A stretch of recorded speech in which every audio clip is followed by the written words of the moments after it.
नमस्कार दोस्तों, आज एक और पारिवारिक कहानी में मैं आपका स्वागत करती हूँ। आज की कहानी है पति के विश्वासघात की सच्चाई सामने आते ही पत्नी ने लिया ऐसा फैसला कि पति के पैरों तले जमीन निकल गई। बस इस घर के सामने ही कावेरी के निर्देश पर ड्राइवर ने कैब रोक दी।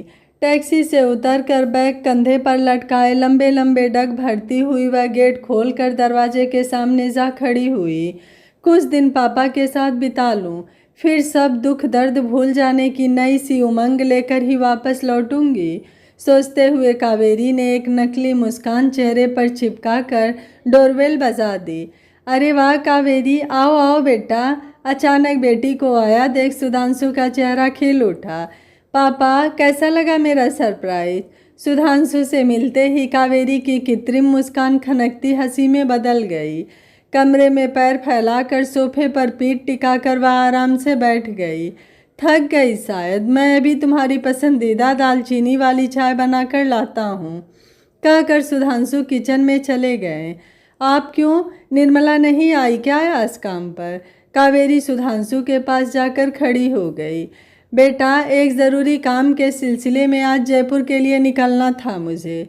निर्मला तो इसीलिए जल्दी काम निपटा कर चली गई। वैसे मैं सोच रहा हूँ कि फ़्लाइट की टिकट कैंसिल करवा दूँ अब। क्यों पापा, आप चले जाइए, जल्दी वापस आ जाएंगे ना? मैं तो अभी कुछ दिन यहीं रहूँगी। कावेरी प्रसन्न दिखने का पूरा प्रयास कर रही थी। मैं 2 दिन में लौट आऊँगा। इस बार उदित नाराज नहीं हुआ तुम्हारे कुछ दिन यहाँ बिताने पर? दिल्ली में हो तो भी बस सुबह आकर शाम को चली जाती हो वापस।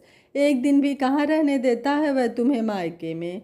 सुधांशु के मन में अपने दामाद के प्रति छिपी शिकायत शब्दों में छलक रही थी।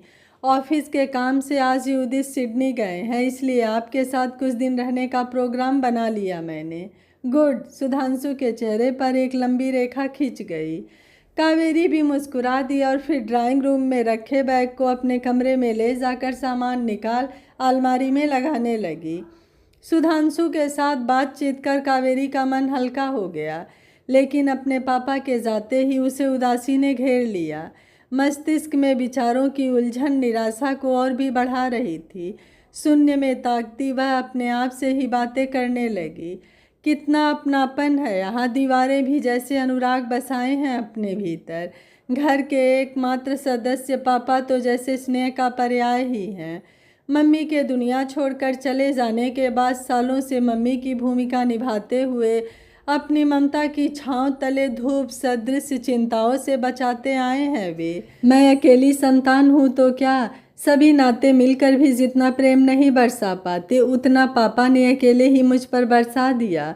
और वहाँ कैसे कह दूँ कि ससुराल ही अब घर है मेरा। सासू माँ के रूप में खोई हुई माँ मिल जाएगी, यही आशा थी मेरी। ससुर जी से पापा जैसा स्नेह चाहा था, लेकिन चाहने मात्र से ही तो सब संभव नहीं होता। फिर और किसी को क्या दोष दूँ जब जीवन साथी ही अनमना सा रहता है मुझसे। विवाह के 3 वर्ष बीत जाने पर भी प्यार और अपनेपन को तरस रही हूँ मैं। आशा थी कि कोई नन्ही जान आएगी तो नए रंग भर देगी जीवन में। क्या मैं कम दुखी हूँ कि सभी मुझे किसी अपराधी सा सिद्ध करने में लगे हैं? कावेरी एक बार फिर सब याद कर खिन्न हो उठी। विवाह होते ही उसे नौकरी से त्यागपत्र देना पड़ा था। सारा दिन अकेले घर के काम में पिसती हुई वह 2 बोल प्रेम के सुनने को तरस जाती थी। पति उदित अपनी ही दुनिया में खोया रहता। रात में कुछ हसीन लम्हों की चाह में वह उदित के करीब जाती तो उसका रवैया ऐसा होता जैसे एहसान कर रहा हो उस पर। कावेरी को किसी नन्ही आहट की प्रतीक्षा करते हुए 3 वर्ष बीत गए, लेकिन उसकी गोद सुनी ही थी। उदित का मनुहार कर एक दिन उसे साथ लेकर वह क्लिनिक चली गई।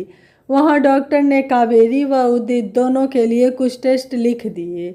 उस रात उदित ऑनलाइन हुई रिपोर्ट्स देख रहा था और वह बिस्तर पर लेटे हुए उदित की आतुरता से प्रतीक्षा कर रही थी। लैपटॉप शट डाउन का लटका हुआ चेहरा लिए वो आकर बोला, रिपोर्ट्स देख ली है? कहा था तुम्हें पहले ही, पर तुम ही जिद पकड़े बैठी थी कि टेस्ट करवाना है। अब साफ हो चुका है कि तुम्हारे सिस्टम में कुछ कमी है, इसलिए माँ नहीं बन पाओगी कभी। कावेरी की रुलाई फूट पड़ी थी। अपने को संयत कर हिम्मत जुटा बोली, आप कल प्रिंट निकलवा लेना रिपोर्ट का। ऐसी समस्याओं से कई औरतें दो चार होती हैं, इलाज तो होता ही होगा कोई ना कोई। हम कल ही डॉक्टर के पास चलेंगे। कोई ज़रूरत नहीं है तुम्हें अब अपनी इस कमी का तमाशा बनवाने की। कोई पूछेगा तो कह देंगे कि हम अभी नहीं चाहते परिवार बढ़ाना। आज के बाद इस बारे में कोई बात नहीं होगी। किसी तानाशाह सा आदेश दे उदित मुँह फेर कर लेट गया। तिरस्कृत हो कावेरी बस आंसू बहाकर रह गई थी। उदित ने अगले दिन अपनी माँ को रिपोर्ट के बारे में बताया। बस फिर क्या था, आते जाते ताने कसने देने शुरू कर दिए उन्होंने। ससुर जी उदित को बार बार याद दिलाना नहीं भूलते कि उनके रिश्ते के एक भाई ने अपनी बहू के मां न बन पाने की स्थिति में अपने इकलौते बेटे को तलाक दिलवा कर उसका दूसरा विवाह करवा दिया था। उपेक्षा और प्रताड़ना के अंधेरे से घिरी एक तंग सी गली में स्वयं को पाकर कावेरी बिल्कुल अकेली हो गई थी। उदित अक्सर डपट देता कि मुंह फैलाकर क्यों रहती हो हमेशा, कम से कम मेरे सामने तो मनहूस सा चेहरा लिए न आया करो। पिछले दिन के अपमान का दंश भी अब तक मरमाहत कर रहा था कावेरी को। मेरठ से उदित की बुआ जी मिलने आई थी। कावेरी ने हमेशा की तरह अभिवादन का आदर व्यक्त किया। उन्होंने अपने चिर परिचित अंदाज में कावेरी को गोद भर जाने का आशीर्वाद दिया तो पास खड़ी कावेरी की सासू माँ तपाक से बोल उठी, सपने देखने बंद कर दो जीजी, अब यह सुख हमारे हिस्से में कहाँ। बस अब तो हमारा आंगन बच्चे की किलकारियों के लिए तरसता ही रहेगा सदा। यह सुन बुआ जी आंखें फाड़ मुँह बिचकाते हुए बोली, अरे अरे ये क्या कह रही हो। कावेरी की सूरत देखकर तो नहीं लगता कि इसे कोई अफसोस है अपने इस अधूरेपन पर। औरत का सारा बनाव सिंगार बेकार है अगर वह एक संतान भी न दे सके परिवार को। क्या करें अब दीदी, यह बाँच लिखी थी लड़के के हिस्से में, जी जलता रहेगा अब यूँ सदा ही हमारा। जहर बुझे तीर से शब्दों का वार असहनीय हो गया और कावेरी चुपचाप वहाँ से चली गई। अपमान और दुख से विचलित हो रात में उसने उदित को ये सब बताया तो उदित उल्टा उस पर बरसने लगा। किस किस का मुंह बंद करोगी, कुछ गलत तो नहीं कहा माया बुआ जी ने। जानती हो ना कि कल 8 बजे की फ़्लाइट से मुझे सिडनी जाना है। सोचा था जाने से पहले तुम्हें खुश कर दूंगा लेकिन सारा मूड ऑफ कर दिया तुमने। लाइट बंद कर सो जाओ अब। मैं भी कल पापा के पास जाना चाहती हूँ, उनकी तबीयत ठीक नहीं है, आज ही फ़ोन पर बताया था उन्होंने। पहली बार कावेरी ने उदित से झूठ बोला था। पापा के फ़ोन का बहाना बनाकर आज वह मायके आ गई थी। बचपन में जब कोई बात उसे विचलित करती थी तो पापा के थपकी देकर सुलाते ही सारा तनाव छूमंतर हो जाता था। उसी थपकी की चाह में कुछ दिन पापा के साथ बिताने आई थी वह। एयरपोर्ट पहुंच सुधांशु ने मैसेज भेजा तो नोटिफिकेशन टोन सुन कावेरी की सोच पर विराम लग गया। मैसेज पढ़ने के बाद किचन में जाकर वह अपने लिए नूडल्स बना लाई और वापस कमरे में आकर टीवी ऑन कर बैठ गई। किसी फिल्म में विवाह का दृश्य चल रहा था। गठबंधन के रीत दर्शाए जाने के उपक्रम चल रहे थे। कावेरी के 7 फेरों से पहले भी सुखमय भविष्य और मन के बांटने के प्रतीक के रूप में गठबंधन की रस्म अदा की गई थी। लेकिन क्या हुआ, उदित के कंधे पर लटके दुपट्टे में बंधा गोल सिक्का कैसे तिरस्कार की टेढ़ी मेढ़ी आकृति में बदल गया वह जान ही नहीं सकी। दुर्वा उसे हरा भरा खुशहाल जीवन कहाँ दे सकी। वह तो कटीली झाड़ियाँ ही चुभा रही है। हल्दी का सुनहरा रंग जीवन में चढ़ने की आशा पूरी होती उससे पहले ही विषाद ने अपने रंग बिखेर दिए थे उस पर। फूल सा उसका चेहरा जैसे खिलने से पहले ही मुरझाया सा लगने लगा था। अच्छा चावल के धवल दाने पति के अटूट प्रेम और सुख शांति देने के स्थान पर एक बोझ सा औपचारिक रिश्ता ही तो दे पाए थे उसे। मानसिक शांति तो अब बस एक सपना सी लगने लगी थी। गठबंधन ने दोनों के मन को तो ही बांधा। हाँ, कावेरी के पाँव में जंजीर जरूर बंध गई थी जिसे न तो वह तोड़ पा रही थी और न ही अपने अस्तित्व को यूं कैद में देख पा रही थी। डोरबेल बजने से कावेरी सोच के दलदल से बाहर आ गई। दरवाज़ा खोला तो सामने नमन को देख मुरझाया मन खिल सा गया। नमन उसके पड़ोस में ही रहता था। दोनों की दोस्ती पुरानी थी। वे एक स्कूल में पढ़े थे। बाद में उच्च शिक्षा के लिए नमन बेंगलुरु चला गया। MBA करने के बाद नोएडा स्थित एक विदेशी कंपनी में बतौर मैनेजर वह कार्य कर रहा था। नमन का एक पैर पोलियो के कारण बेहद कमज़ोर था। उस पैर में वह कैलिपर पहन कर रखता था, तभी उसका चलना फिरना संभव हो पाता था। नमन के मन में कावेरी के लिए विशेष स्थान था, लेकिन इसका कारण कावेरी का अप्रतिम सौंदर्य या उसका पढ़ाई में अव्वल होना नहीं था। इसका कारण तो कावेरी का नमन के प्रति सम्मान और स्नेही व्यवहार था, जो सहानुभूति से नहीं मित्रता के सुगंध से सुवासित था। विवाह के बाद कावेरी का मायके में आना कम होने लगा तो नमन से मिलना जुलना बंद सा हो गया, लेकिन कावेरी की मित्रता जैसे ऊर्जा बनी हमेशा नमन का हाथ पकड़े साथ साथ चला करती थी। नमन आया तो कावेरी पहले के रंग में रंग गई। बातों का सिलसिला थमने का नाम ही नहीं ले रहा था। पुराने दोस्त, स्कूल व कॉलेज के टीचर्स और मौसम का मिजाज सब कुछ समा गया था उनकी बातचीत के मध्य। कावेरी अपना दर्द मन में ही रखी थी। नमन का दिल वो नहीं दुखाना चाहती थी, लेकिन वह भूल गई थी कि नमन जैसा अंतरिंग मित्र उसकी मुस्कान देखकर ही अनुमान लगा लेगा कि वह दिल से निकली खुशनुमा मुस्कुराहट है या हंसी का जामा पहने हुए गहन पीड़ा। कुछ देर बातचीत के बाद नमन अचानक पूछ बैठा, कावेरी, हम क्या अपने पुराने दिनों को ही याद करते रहेंगे या अपनी नई जिंदगी के किस्से भी शेयर करेंगे? कावेरी को लगा जैसे चोरी पकड़ी गई हो। बोली, मेरी ज़िंदगी तो वही है, किसी भी शादीशुदा स्त्री की ज़िंदगी जैसी ही। सास ससुर पति जिम्मेदारियाँ, बस और क्या। तुम ही कुछ बताओ ना, कहकर उसने पलकें झुका ली। एक खूबसूरत जिंदा दिल औरत पति से दूर बैठी हो और एक बात भी उसके बारे में न करे, अजीब लग रहा है मुझे। मैं गलत नहीं हूँ तो तुम बहुत कुछ दबाए बैठी हो अपने अंदर। कावेरी, मन की गिरह खोल दो प्लीज़। नमन की स्नेह भरी गुहार कावेरी के दिल से आंखों तक पहुँच आंसू बनकर झरझर बहने लगी। अपनी सभी आहत अनुभूतियों को उसने एक एक कर नमन के समक्ष खोल कर रख दिया। नमन की सहानुभूति घावों पर मरहम का काम कर रही थी। कावेरी की आप बीती सुन कुछ सोचता हुआ सा नमन बोला, कावेरी, क्या तुम्हें पूरा विश्वास है कि उदित ने तुम दोनों की रिपोर्ट्स को लेकर सच बोला है तुमसे? मतलब उदित ने ऑनलाइन देखी थी रिपोर्ट्स, अपनी मर्जी से थोड़े ही कहा था, लेकिन तुमने तो नहीं देखी, फिर प्रिंट्स भी नहीं निकलवाए उसने। कहीं ऐसा तो नहीं कि तुम नहीं वह? नमन की बात बीच में ही काट कर कावेरी बोल उठी, विश्वास तो नहीं हो रहा उदित इतना बड़ा झूठ बोल सकता है। वह गुस्सैल जरूर है, लेकिन धोखेबाज भी। बेचैन हो वह सोच में डूब गई। उसे चिंतित देख नमन ने उसका ध्यान दूसरी ओर लगाने के उद्देश्य से चुटकुले सुनाने शुरू कर दिए।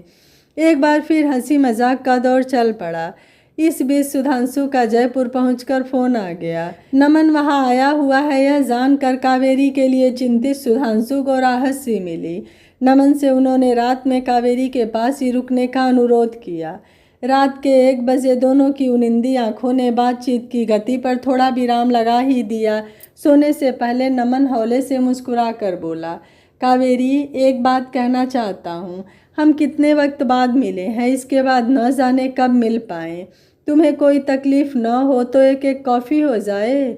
हाँ, लेकिन कॉफ़ी मैं बनाऊँगा, तुम रुको न यहीं। मैं बस यूँ गया और यूँ आया।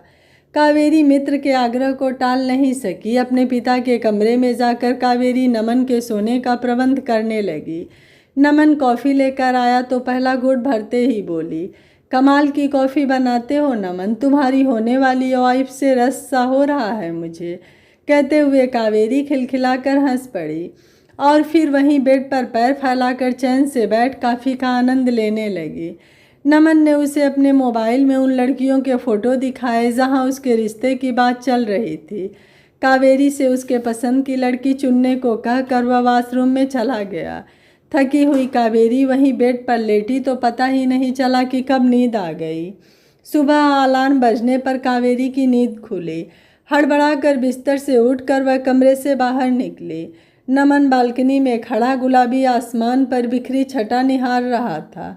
इससे पहले कि वह रात के विषय में कोई सवाल करता, नमन स्वयं ही बोल उठा, रात को जब मैं चेंज कर अंकल के कमरे में वापस आया तो तुम गहरी नींद में थी।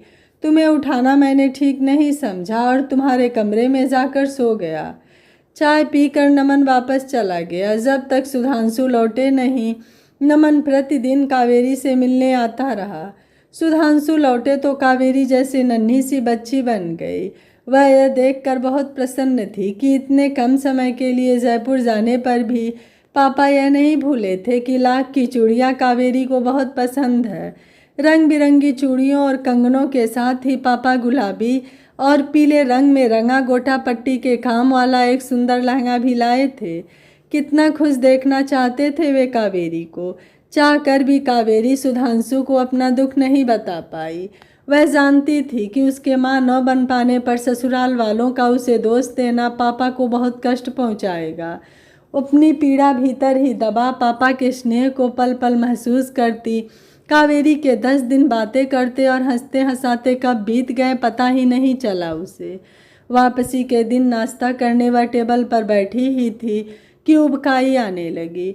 उबकाई के साथ ही चक्कर भी आ रहा था। सुधांशु उसे घर के पास ही डॉक्टर सुजाता के क्लिनिक पर ले गए। डॉक्टर सुजाता ने जांच कर दवा के साथ कुछ टेस्ट भी लिख दिए। टेस्ट के लिए सैंपल्स दे कावेरी घर पर आकर दवा खा आराम करने लेट गई। दोपहर को नमन कावेरी से मिलने आया तो साथ में उसकी पसंद का ढोकला भी लाया। कावेरी की पसंदीदा दुकान का ढोकला, उस पर पापा और नमन का साथ। कावेरी भूल ही गई कि वह बीमार है। तीनों की बातों और ठहाकों से घर गूंज उठा। शाम होते होते कावेरी की तबीयत बिल्कुल ठीक हो गई। सुधांशु चाहते थे कि वह अगले दिन तक रुक जाए, लेकिन कावेरी ने जाना ही उचित समझा क्योंकि उदित सुबह ही सिडनी से अपने घर लौट चुका था। डॉक्टर सुजाता के क्लिनिक पर रिपोर्ट्स ऑनलाइन देखने की सुविधा नहीं थी और स्वास्थ्य में सुधार के कारण कावेरी को रिपोर्ट लेना आवश्यक भी नहीं लग रहा था, इसलिए वह कैब बुक करवाने लगी। नमन और सुधांशु का मानना था कि रिपोर्ट एक बार देखना ज़रूर चाहिए। कावेरी को लौटने में देर न हो जाए, इसलिए नमन ने कहा कि वह क्लिनिक से रिपोर्ट लेकर उसका फ़ोटो खींच कावेरी को व्हाट्सएप पर भेज देगा। कावेरी ससुराल पहुंचने ही वाली थी कि उसे नमन का भेजा हुआ रिपोर्ट का फ़ोटो मिल गया।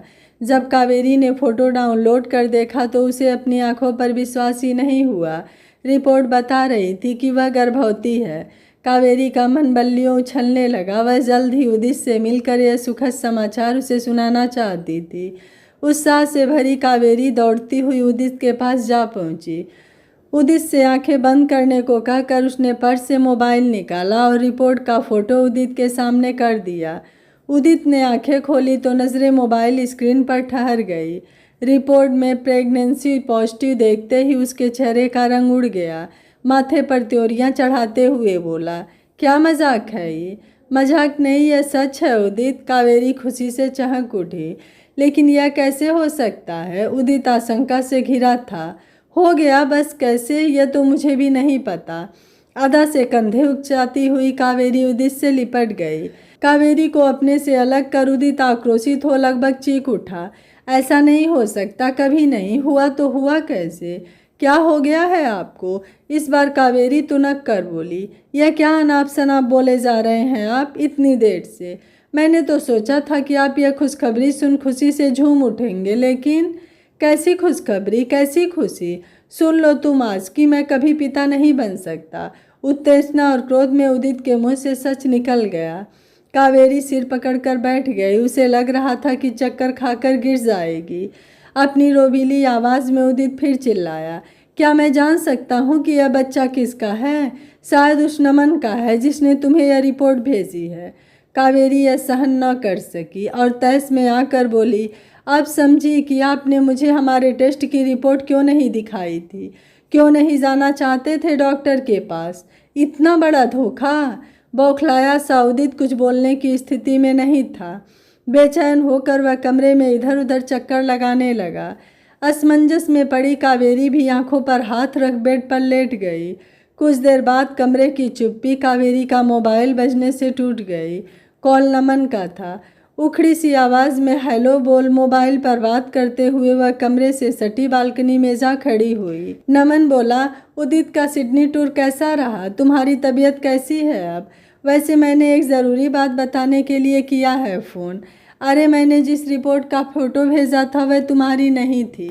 पहले किसी और कावेरी की रिपोर्ट दी थी मुझे उन लोगों ने। कुछ देर पहले क्लिनिक से फ़ोन आया था तो मैं दोबारा जाकर सही वाली रिपोर्ट लाया हूँ। अभी व्हाट्सएप पर तुम्हारी असली रिपोर्ट भेज रहा हूँ। कोई बड़ी बीमारी नहीं है, बस थोड़ा इन्फेक्शन हो गया था। ओह, मैं भी कुछ समझ नहीं पा रही थी, आखिर यह हुआ क्या। हाँ, लेकिन उस गलत रिपोर्ट ने उदित को बेनकाब कर दिया, कहते हुए कावेरी ने पूरी घटना संक्षेप में बता दी। अब उदित को बता दो रिपोर्ट का सच, सब ठीक हो जाएगा, कहकर नमन ने फ़ोन काट दिया और असली रिपोर्ट कावेरी को भेज दी। फ़ोन पर कावेरी की हताश में डूबी आवाज़ सुनने के बाद नमन चिंतित था, लेकिन उसे इस बात की प्रसन्नता भी थी कि उदित को लेकर उसका अनुमान सही निकला और एक छोटी सी युक्ति लगाकर उस झूठ से पर्दा उठाने में वह सफल भी हो गया। हुआ यूँ कि शाम को जब नमन कावेरी की रिपोर्ट लेने पहुंचा तो जो रिपोर्ट उसे मिली उस पर प्रेगनेंसी पॉजिटिव देखकर वह चौंक गया।